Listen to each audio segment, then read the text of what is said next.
Hey there, and welcome.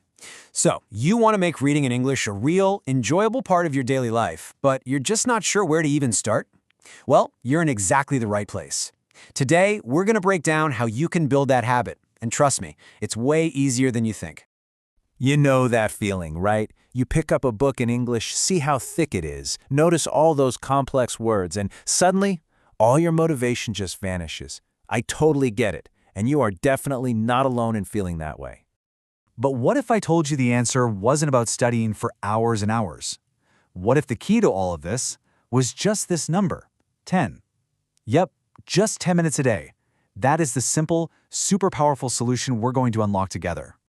All right, so let's dive right into what I like to call the 10-minute secret. The goal here is really simple. We want to make reading feel like an easy, fun part of your routine, not some horrible chore you have to do. Okay, so here's the real magic. It isn't about forcing yourself to read something super difficult. Nope, it's about finding something you genuinely want to read. When the book is short, the language is simple, and you're actually interested in the story, believe me, those 10 minutes will absolutely fly by. And you might be thinking, easy books? Does that mean they're boring? Not at all. You don't have to sacrifice deep, powerful ideas for simple language. Let's look at a few amazing books that are perfect for learners but are still packed with some really big lessons. These books are world famous for a reason, you know? The Alchemist tells this profound, beautiful story but uses really simple language. Who Moved My Cheese is super short, but it teaches you so much about dealing with change. And The Little Prince, it's just a beautiful, imaginative story that's a total joy to read no matter what your level is. But hey, maybe even these feel like a bit of a stretch right now. And you know what? That is perfectly okay. The goal here isn't to struggle, it's to build your confidence up. So let's talk about how to find stuff that is literally made for your exact skill level. Have you ever heard of graded readers? They are one of the best tools out there for language learners, seriously. Think of them as popular stories, adventures, mysteries, whatever you're into, that have been carefully rewritten with vocabulary and grammar that perfectly match your learning level, all the way from A1 beginner to C1 advanced. So, why do these work so well? Well, because they let you win.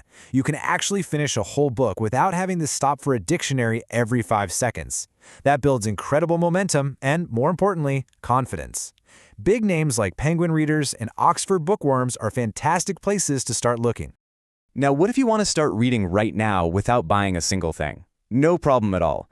The internet is absolutely full of amazing free resources that are perfect for your daily practice. Here are 3 of my favorites. First, Project Gutenberg has thousands of classic books, totally free. Then you've got BBC Learning English, which is awesome because it has stories with audio so you can practice your listening and reading at the same time.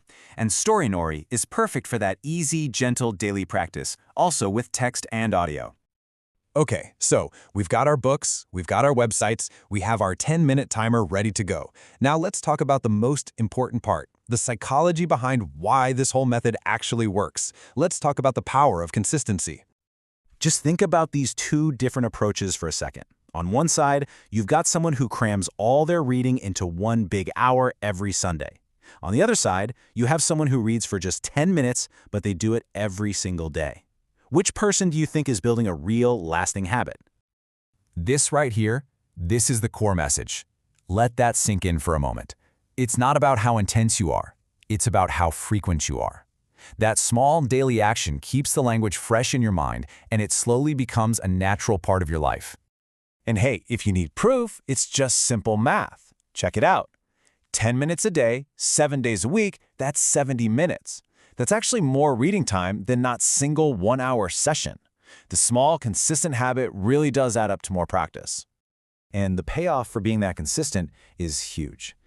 Your vocabulary will grow, and you won't even notice it happening. You start to get this natural feel for grammar. Your confidence just skyrockets. And before you know it, reading in English isn't some task you have to do, it's just part of who you are. So, what's next? It's this simple. Here is your action plan for today. Step 1. Pick just one book or website from the ones we talked about. Step 2. Set a timer for 10 minutes. This takes all the pressure off. And Step 3. Just start. That's it. So I'll leave you with this final thought. Don't worry about tomorrow or next month. This whole journey starts with a single step, with a single page. The only real question left is, what story will you start with today?